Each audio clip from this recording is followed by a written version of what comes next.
Number যেটা হাত দিয়ে কাউন্ট করতে পারি এটা কয় ন্যাচারাল নাম্বার। কি কয়? প্রাকৃতিক নাম্বার। প্রাকৃতিক নাম্বার যে নাম্বারটা গণন যায় হাত দিয়া, কি যে নাম্বারটা হাত দিয়ে গণন যায় এটা কি কয়? Natural number. ন্যাচারাল মানে কি? প্রাকৃতিক, ন্যাচারাল। ঠিক আছে না? এটা হয়ে গেল ন্যাচারাল নাম্বার, শেষ।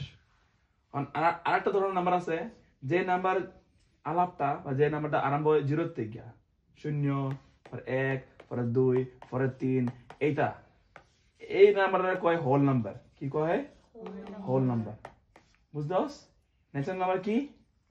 যে নাম্বারটা আরম্ভ হয় যে গণন যায় 1, 2, 3, 4 তোর রোল নাম্বার যেরকম, তো এইটা হলো ন্যাচারাল নাম্বার। আর যে নাম্বারটা আরম্ভ হয় 0 থেকে তারা কি কয়? Whole number. ক্লিয়ার হয়ে গেছে? ওকে। যদি আমরা নাম্বার লয়, এটা লই, এটা 1, এটা 2, এটা 3, এটা 0, এগুলো কি নাম্বার? এটা কি নাম্বার?